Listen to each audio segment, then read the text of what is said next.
Criado em um lugar humilde de Mansfield, Alemanha, Martinho Lutero, teólogo, autor, compositor e sacerdote, possivelmente é o mais conhecido reformador religioso do século XVI. Lutero nasceu em 10 de novembro de 1483, cerca de 70 anos depois do martírio de João Hus.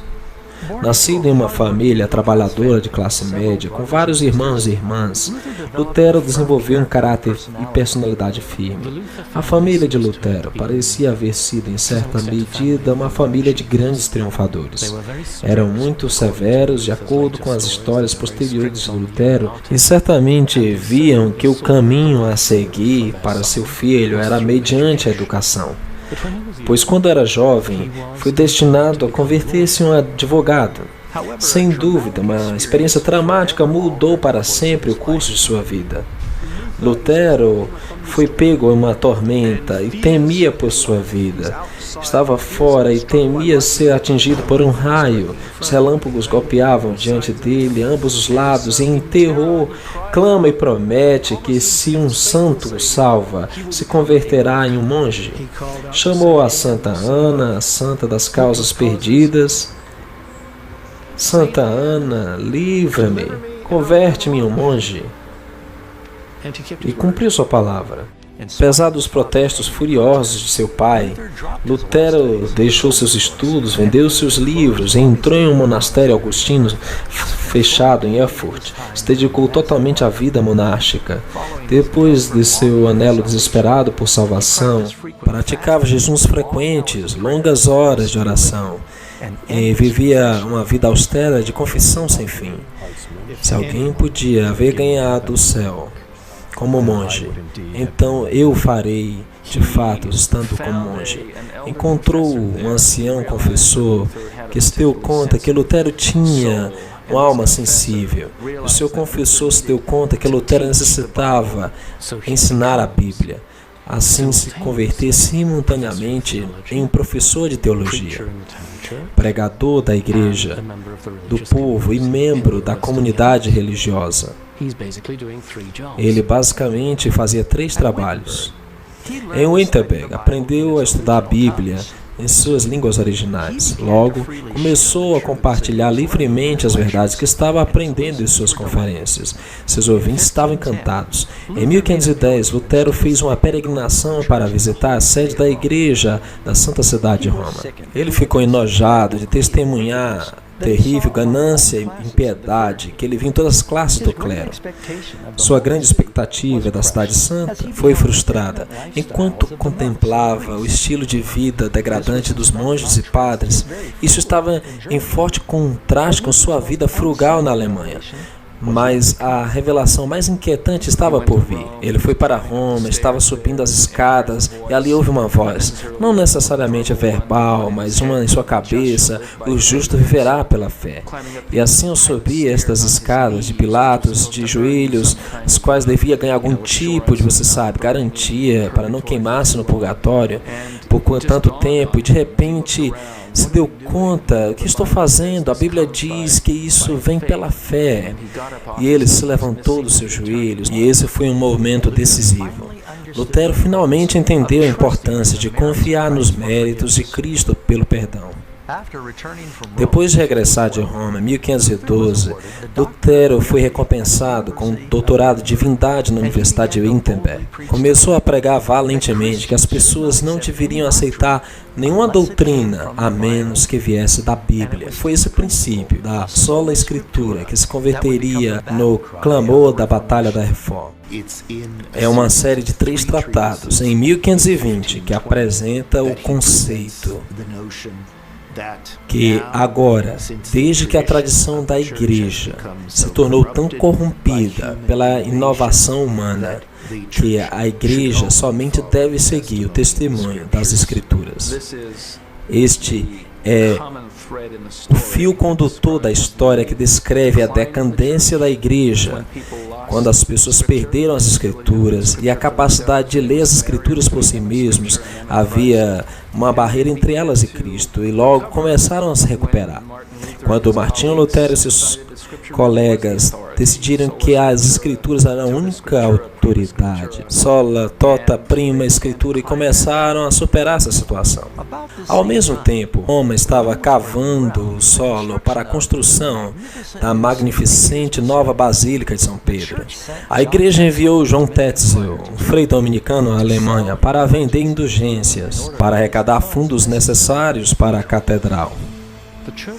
A igreja crê não somente em seus serviços e ofertas podem ajudar os mortos, mas também que o chefe da igreja do Oeste, o Papa, pode, por tão grande abundância de acumulada graça que está na posse da igreja, a igreja pode declarar que há algumas penas para que depois que eles morrerem, simplesmente assim, e isso é chamado indulgência. A completa indulgência plenária absolvia uma pessoa de todos os pecados que haviam cometidos até aquele momento e assim apressava, de acordo com o ensino da igreja, por meio do purgatório, diretamente ao céu. Ao final da Idade Média, a igreja tinha em sua cabeça o que poderia dizer das pessoas. Sim, você está disposto a fazer uma oferta para a igreja. A igreja te dará uma indulgência, na maneira de uma oferta para a saída de sua família, amigos, parentes, amados. E esse amado escapará das penas do purgatório, supostamente imediatamente. E isso se tornou, por volta do século XIV e XV, uma crença muito popular e as pessoas imploravam pelas indulgências. Quando Lutero soube que seus membros estavam comprando indulgências, ele ficou indignado. Quando as pessoas chegaram a ele mostrando suas indulgências, ele se recusou a honrá-las. Lutero declarou que o que eles realmente precisavam fazer era sinceramente se arrepender e deixar seus pecados. Este foi o primeiro problema que forçou Lutero a batalhar contra sua própria amada igreja. Em 31 de outubro de 1517, Lutero cravou seu famoso protesto nas portas da famosa Igreja de Todos os Santos em Wittenberg. O que são as 95 teses que famosamente foram pregadas no castelo da igreja de Wittenberg? É um convite acadêmico para um debate. A nota de afirmação de 95 teses está basicamente dizendo: estou aqui fazendo propostas e são mais bem redatadas do que você pensa, porque estão bem debatidas. Vamos para uma disputa. As 95 teses é apenas uma série de 95 proposições sobre as quais ele pretendia empreender um debate na universidade. E esta é uma questão normal na prática acadêmica medieval. Então, Lutero estava realizando um exercício simplesmente acadêmico. Era como publicar um artigo hoje em uma revista. Como historiador, eu mesmo, às vezes, não estou realmente esperando que muita gente leia isso. Então, ele leva e prega na porta da igreja do castelo de Wittenberg, porque é o lugar tradicional para publicar convites para uma disputa. Então, ele não estava realmente esperando que isso fosse dar em alguma coisa. E isso chamou a atenção de muitas pessoas, incluindo os papas.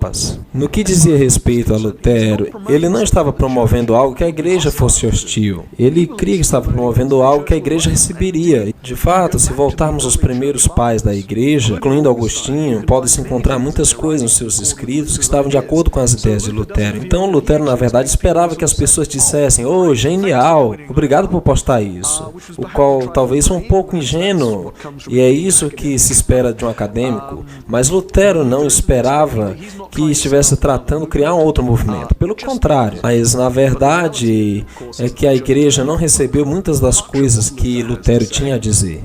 E saiu uma bula papal, significando um tipo de declaração, condenando Lutero e seus escritos, e dizendo que deveria ser submetido a chamas. A bula foi entregue em Wittenberg, e no lugar de submeter aos escritos às chamas, Lutero teve uma grande reunião em Wittenberg e submeteu a bula às chamas. e houve uma queima desta bula papal e, claro, foi uma pedrada, certo? Um desafio enviado como resposta. Então Lutero disse, bem, se eles me condenam, eu vou condenar vocês, porque essa é uma questão sobre a verdade. A igreja está condenando verdades bíblicas, então a igreja deve ser, na verdade, um anticristo. Então, é claro, quando você chama alguém de anticristo, é difícil ter um consenso e voltar atrás. Então, o imperador alemão organizou uma audiência e todos os príncipes e sacerdotes importantes se reuniram para uma junta histórica em um lugar chamado Gusanos. Ali havia representantes de todos os diferentes príncipes, nobres e cidadãos livres do império. E Lutero vai crendo que tem a oportunidade de debater.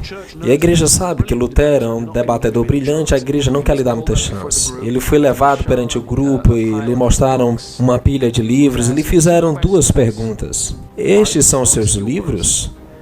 E você vai se retratar? Você vai retirar os ensinos que você fez neles.